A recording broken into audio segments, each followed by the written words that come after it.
kumtakia rahma na amani kipenzi chake na kipenzi chetu Bwana Mtume Muhammad sallallahu alayhi wa ala alihi wa sahbihi wa sallam. Kwa mara nyingine tumshukuru Mola Subhanahu wa Ta'ala aliyetuwezesha kuipata Jumaa kama hii ya leo na kutukusanya katika nyumba miongoni mwa nyumba zake. Alhamdulillah walhamdu daiman lillah. Haifichiki yoyote kati yetu kuwa tumeingiliwa na mwaka mpya, na leo ni siku ya pili katika mwaka kama huo. Na tumeelezwa katika khutba zilizopita kuwa hawia yetu ya Kiislamu tumepokonywa kwa siku nyingi, ikawa watu wanajua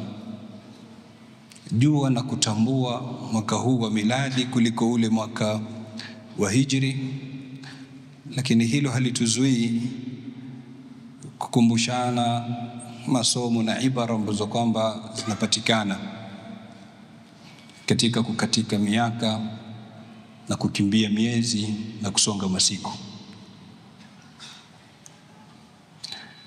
Wala siko hapa kuzungumza kama ilivyozoeleka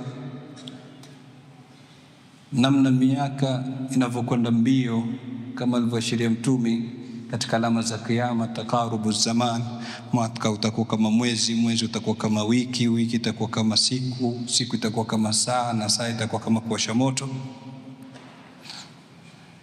Wala vile vile si lile lilozoeleka la kukumbushana kupatiliza wakati katika kufanya mema.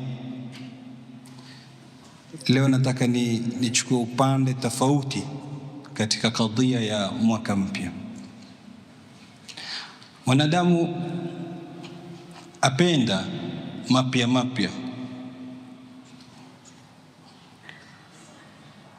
Miezi kadhaa nyuma alikuwa akitumia iPhone 16, sasa ataka 17 ndo mpya.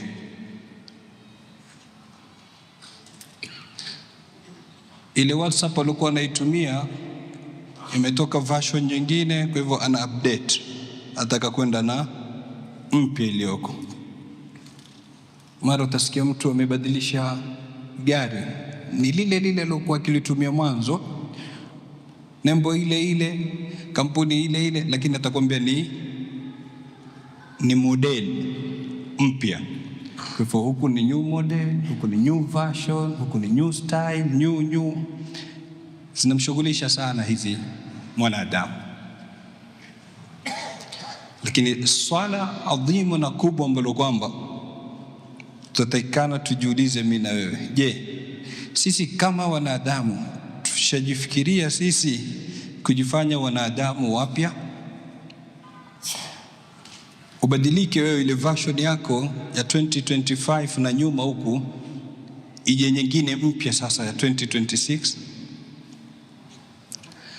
Na tukizungumzia mwanadamu kubadilika, hatumaanishi shakli ya nje, kwa sababu mara nyingi ukifuatilia katika mitandao ya kijamii utaona posta imeandikwa muonekano mpya wa fulani.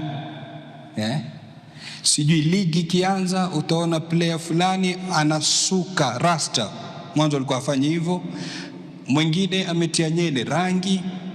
Hatuzungumzii muonekano wa nje, tunapozungumzia upya. Na hii ni ishkalia inapata wengi mara nyingi. Yani leo wewe ukiwa una simu yako imejaa applications ndani, imeanza kuhanga, imeanza kuwa nzito.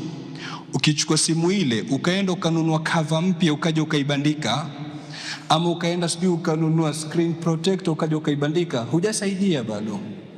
Shakli ya nje umebadilisha, lakini kuhanga utabaki pale pale, uzito wa kutumia utabaki pale pale. Kwa hivyo kinachohitajika hapa ni utafute software nyingine. Vipi utaformat, vipi uta update software, vipi? Hapa ndo lile tatizo liondoke.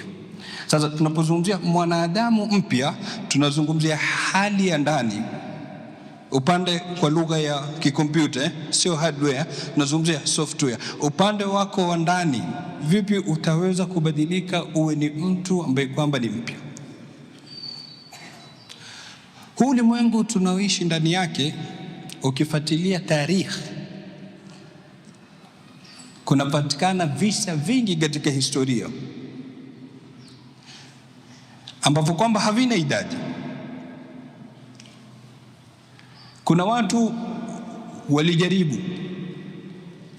wengine wakafeli katika kujaribu kule, lakini katika kule kufeli, kuna yule ambaye kwamba kuanzia mtihani wa kwanza alipopimwa subra yake alinyosha mikono akasalimu amri, na kuna yule aliendelea kupambana akijua kuvunjika mwiko si mwisho wa kusonga ugali, akijua kufeli sio mwisho wa kisa chake, sio mwisho wa maisha yake, bali huenda ikawa ni mwanzo wa kuanza chapter mpya ya kisa chake ambacho kwamba kitamjenga yeye kama mwanadamu mpya. Ni miji mingapi ambayo kwamba iliangamizwa na vita ikaja ikanyanyuka, leo inaongoza katika kuproduce bidhaa mbalimbali. Hawakuteremkiwa watu na bomu la nyuklia likawamaliza na sumu ikaenea, lakini leo ni katika nchi ambazo kwamba zinaongoza katika kutengeza vifaa mbalimbali, magari na vinginevyo. Je, walikata tamaa walipopatwa na masaiba yale wakasema sisi kuisha mambo yetu, ama walirudi na mfumo mpya na strategy nyingine na plani iliyokuwa nzuri, wakaweza kusimama kwa miguu yao na wakaweza kutambulika ulimwengu mzima leo? Hivyo katika maisha ambayo kwamba tutaishi ndani yake, kuna masiku na mambo ambayo kwamba yatakufurahisha, yamejaa mapenzi, yamejaa kheri, yamejaa ataa, lakini kuna na kinyume. Man sarrahu zamanun saathu azmanu, kama anavyotuambia mshairi, hiya dunya kama shahadtaha duwalu, ndo dunia ilivyo maumbile yake, kama ulivyoishuhudia dola mbalimbali. Man sarrahu zamanun, yule atakayefurahishwa na zama, saathu azmanu, si zama moja, zama nyingi zitakuja kumfanyia mabaya ama hazitomfurahisha. Kwa hivyo kama vile kuna mazuri na kuna na mabaya. Tatizo ni kuwa yale waqai', matokeo ambayo kwamba yanatokea yanawacha afkari na mawazo ndani mwetu. Yale mawazo yanageuka kugeuka kuwa hali ya maisha yetu, kisha baadaye, narudia, yale matokeo unaopambana nayo. Yani leo unapambana na mtu, unamwambia ukweli, unaokoka, kisha unasema as-sidqu yanju, ukweli mashallah, unamwokoa mtu. Kesho unapambana na maukifu nyingine, unasema ukweli, kisha unapatwa na mtihani, unasema kumbe inaokuwa ni uongo. Sasa inajengeka ile fikra ndani mwako kwa uongo ndo wenye kuokoa. Leo umependa mtu ukamthamini na yeye akakuthamini na akakupa kipaumbele, ukasema hakuna kitu kizuri duniani kama mahaba. Kesho ukapenda mwingine, shekhi, akakuonesha nyota za mchana. Ushawahi kuona nyota mchana? Akakupeleka mbio kisiginyo kisogoni, mpaka ukasema sitaki kitu chaitwa mahaba. Leo unaweza kwenda mbio ukajituma ukataabika, watu waka appreciate mbio zako na namna ulivyojituma, ikajengeka ndani mwako kuwa kwenda mbio kunatambulika katika jamii. lakini na mara nyingine ukaenda mbio ukataabika, ndio ikawa sababu ya matatizo yanayokukumba, ikajengeka kwako kuwa afadhali ukae utulie usifanye chochote. Umeona? Sasa tatizo kubwa ni kuwa lau zingekuwa nusu kwa nusu zile fikra nzuri na mbaya zinazojengeka ndani kwako, ingekuwa kidogo sahali. Lakini dirasat, studies zinabainisha kuwa 80% ya fikra zinazompata mwanadamu kila siku yaumia, 80% ni negative thoughts, afkar salbia. Sasa zile zinajengeka, zikijengeka ndani, mwisho unaona hali yako, bali hali ya jamii yote inabadilika. Unajiuliza kuna tatizo gani haswa? Mbona kati ya kila ndoa 10, 5 zinaishia katika talaka? Hivi mbona katika mambo yanayosababisha kifo kwa wingi katika huu ulimwengu ni al-iktiab, depression? Hali zimetokea wapi mpaka kufika hapa? Ni zile afkara ambazo kwamba zajengeka. Sasa zilikuwa zikijengeka kidogo kidogo, zinarundikana, zinakusanyika kwa wingi ndani mwako, mwisho unakuja unarepuka. Hukupatiliza wewe kutoka katika ile hali ukawa ni mwanadamu mpya mwenye hali nyingine tofauti. Na haya mabadiliko anaashiria Mola Subhanahu wa Ta'ala akituambia, alam ya'ni lilladhina amanu an takhsha'a qulubuhum li dhikrillah wama nazala min alhaq. Hivi haujafika ule wakati? Swali hili tunaulizwa yani katika vifaa ulifika kitambo, tubadilisha kila leo. Katika softwares kila siku tu update. Lakini katika sisi wenyewe nafsi zetu, je, kuna siku umetaka kuwa mpya wewe? Sasa Mola anakuuliza, alam ya'ni lilladhina amanu, haujafika wakati kwa wale ambao kwamba wameamini, an takhsha'a qulubuhum li dhikrillah, zitanyenyekea nyoyo zao kwa utaji wa Mola, wama nazala min alhaq, na kilichoteremka katika haki. Kisha Mola akatuambia nini? Wala yakunu kalladhina utul kitaba min qablu fatala alayhimul amadu, na wasiwe kama wale waliopewa kitabu kabla. Wale walikuwa na hali gani? Asema fatala alayhimul amadu, ikarefuka ile amad.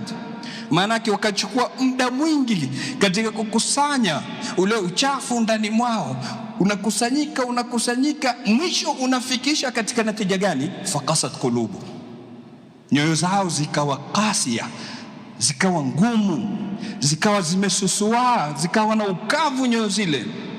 Wakathiru minhum fasiqun, mwisho kafikisha katika ufuska.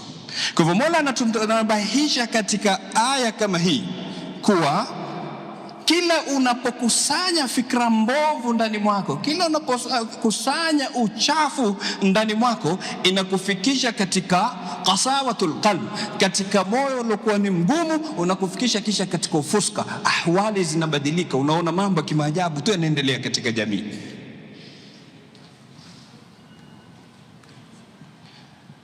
Sasa kila mmoja akae na nafsi yake, angalie hali aliyoko ndani yake na hali ambayo kwamba Mola anamtaka awe yeye ndani yake, afanye mukarana, compare kati ya hizi vitu viwili.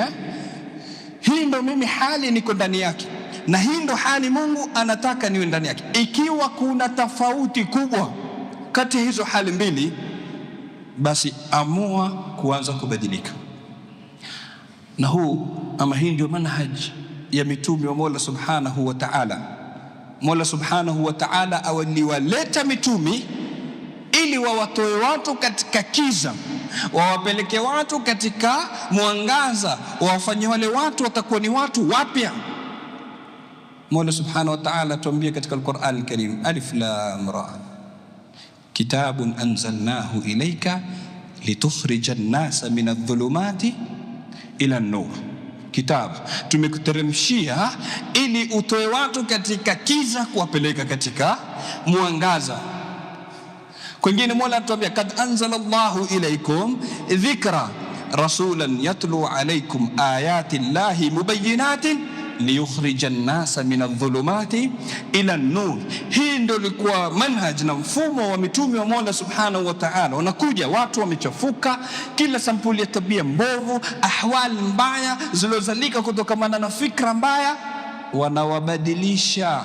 Angalia Sayyiduna Jaafar at-Tayyar, Jaafar ibn Abi Talib radiyallahu anhu, alipokuwa ametumwa na mtume Habasha, alipokwenda hijra, na Makureshi wakatuma jopo lao ili wawarudishe Makka. Sayyidina Jaafar alimwambia nini An-Najashi katika hiwari iliyopita kati yao? Anamwambia kunna qauman ahla jahiliya, sisi tulikuwa ni watu wanaoishi katika jahiliya, kila sampuli ya uchafu. Akataja baadhi, na'budu al-asnam, tulikuwa tukiabudu masanamu. Asema wanati al-fawahish, na tunafanya machafu. Wanusiu al-jiwar, na tunaamiliana vibaya na jirani. Asema wayakulu al-qawiyyu minna ad-dha'if, na yule mwenye nguvu anamla yule mnyonge dhaifu. Hii ndo hali tulokuwa ndani yake sisi. Asema thumma ja'ana rasul, angalia hali ya pili sasa. Kisha akatujilia mtume, naarifu nasabahu wa sidqa, sisi tunajua nasaba yake, hatuna shaka naye, tunajua ukweli wake, tulikuwa tukimuita as-sadiqul amin kabla ya kutumilizwa. Taib, akafanya nini mtume kama huyo? Asema fa amarana bisidqil hadith, akatuamrisha tuseme ukweli, wa ada'il amana, na kutekeleza amana, wa tarkil fawahish, na kuacha maovu. Asema wal ihsan lil jiwar, na kufanya wema mjirani. Haya ndo mambo akaja akaamrisha. Kwa hivyo tukatoka katika hali ile ya kwanza ambayo kwamba tulikuwa tunapelekwa bila ya kujifahamu, na'budu al-asnam, maana yake akili yako wewe imezibwa kabisa. Inakuwaje mwanadamu ambaye Mwenyezi Mungu amekukirimu na akili, unachukua jiwe unalichonga chonga kisha unakuja kuliabudu? Huoni kama akili yako ilikuwa imezibwa? Yule mmoja anamuona mbwa mwitu amepanda juu ya sanamu, anamkojolea, anashangaa, asema arabbun yabulu thulubanu fawqa ra'sihi laqad dhalla man balat alayhi tha'alib. Atakuwaje Mungu huyu anakojolewa na mbwa mwitu? Amedhalilika mwenye kukojolewa na mbwa mwitu, hawezi kuwa Mungu huyu. Kwa hivyo kulikuwa taghib ya akili, ipo akili ilikuwa imezibwa kabisa. Lakini ukiangalia huko naatil fawahish, watu wako nyuma ya shahwa zao, chochote kilioko mbele yake anaweza kukifanya, hataki kujua ni halali ni haramu.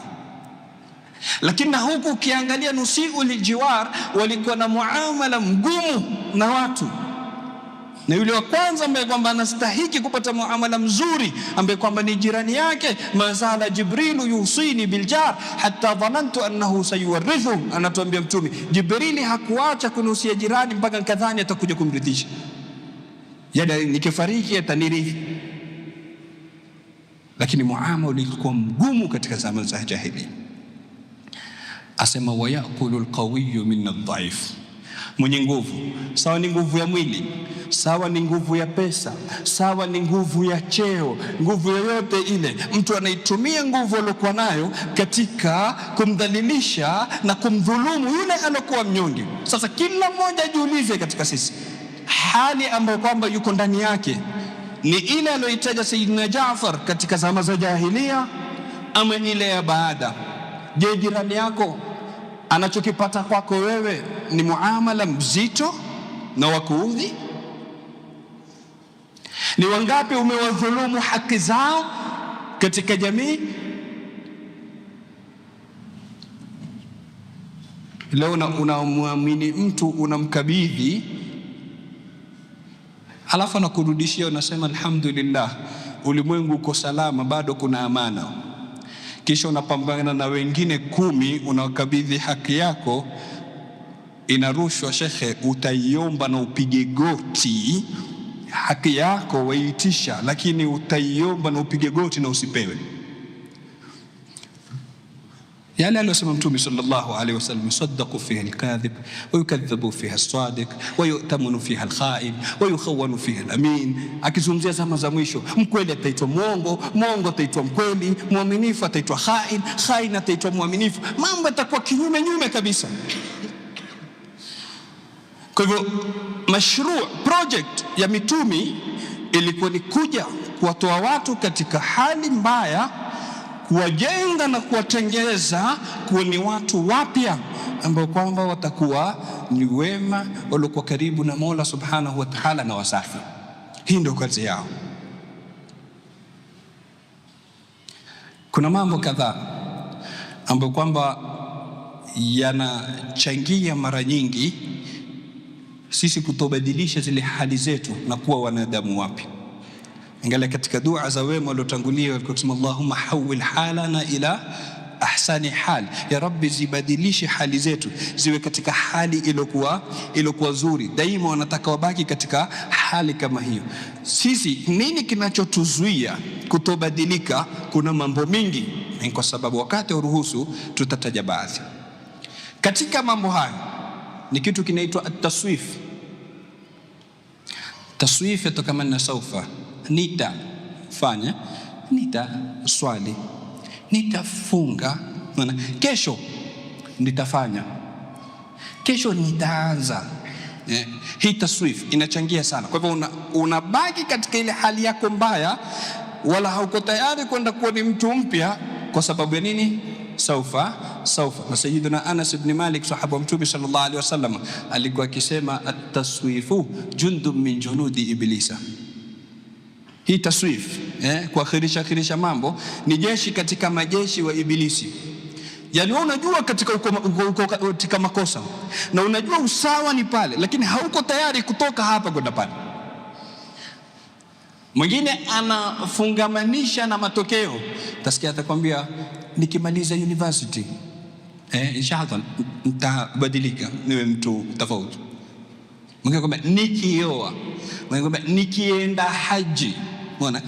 Yani kana kwamba amepewa dhamani kwa ataishi mpaka yale matokeo ayafikie. Ni wangapi wamefariki kabla wamalize university? Ni wangapi wamefariki kabla kuoa? Ni wangapi wamefariki kabla kufanya haji? Mauti hata kusubiria wewe ufikie kile kiwango ama muda uliopangilia. Kwa hivyo chukua hatua, achana na saufa.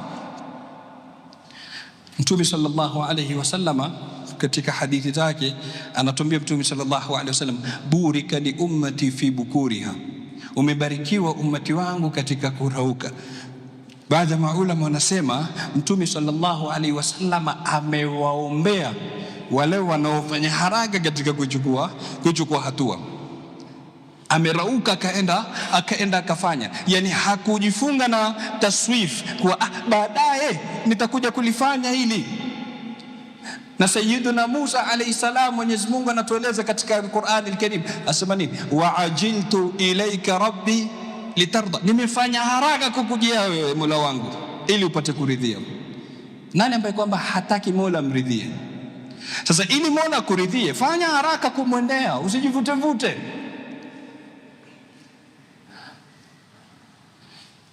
Mwenyezi Mungu atujalie katika wale ambao kwamba ameelezea aliposema innahum kanu yusari'una fil khairat, hakika wao walikuwa wanafanya haraka katika kufanya khairi. Hili ni moja. La pili, kuishi katika jela ya kuridhisha watu. Kila mmoja katika wanadamu anatamani awe ni mahbub, ni mwenye kupendwa. Anatamani watu waamiliane na yeye kama vile yeye anaamiliana na wao. Na si baya jambo kama hilo, lakini litakapokupelekea kuikosa nafsi yako na kumkosa Mola wako, hapo sasa itakuwa ni mtihani. Kuna baadhi ya watu wanaishi katika huu ulimwengu, ghaya yao, lengo lao ni kuridhisha watu. Kwa hivyo kuna mtu anavaa nguo si kwa sababu yeye ameipenda, kwa sababu ndo fashion katika mji. Unaona? Kuna mtu anatumia kifaa fulani kwa sababu watu. Na ukiona wewe unafanya jambo, hii ni alama ya kuonesha wewe unakontroliwa na maneno ya watu. Ukiona unafanya jambo kwa sababu ya comment za watu, ujue uko katika mtihani. Yani wewe kabla kulifanya, mimi nikivaa nguo hii sijui watu watasemaje, uko katika mtihani. Mimi nikipeleka gari hili, mimi nikitumia simu hii, watu watanihukumu vipi? Ina maana wewe unaishi katika kuridhisha watu. Ridha nasi ghayatun la tudraku, kuridhisha watu ni upeo usopatikana. Sikiliza nikwambie kwa ufupi, ukienda mbio kumridhisha hatoridhika, usipomridhisha hatoridhika. Ukienda mbio kumridhisha mwisho utakuwa mbaya, usipomridhisha bado mwisho utakuwa mbaya. Maadamu mwisho ni mmoja, shekhe, usishughulishwe na maneno ya watu na ridha za watu. Tafuta radhi ya nani? Ya Mola subhanahu wa ta'ala. Atakhshawnahum wallahu ahaqqu an takhshaw. Mola anatuambia hivi, mnaogopa watu na Mwenyezi Mungu na anastahili kuogopewa. Ni mangapi tunavunja sheria za Mola subhanahu wa ta'ala kwa sababu ya kujali watu? Tumekuwa tunahofia watu kuliko kumhofu Mola subhanahu wa ta'ala. Mwenyezi Mungu abadilishe hali zetu. Mwenyezi Mungu subhanahu wa ta'ala tujalie katika mwaka huu tutakuwa ni watu wapya, ni watu ambao kwamba wataishi katika hali inayomridhisha yeye Mola subhanahu wa ta'ala. Hawatoshughulishwa na maneno ya watu, hawatochelewesha hatua kuchukua, hawatakuwa na dhana mbaya na Mola wao subhanahu wa ta'ala. Innahu waliyu dhalika wal qadiru alayhi. Sallallahu wa sallama ala sayidina Muhammadin wa ala alihi wa sahbihi ومن تبعهم بإحسان إلى يوم الدين والحمد لله رب العالمين.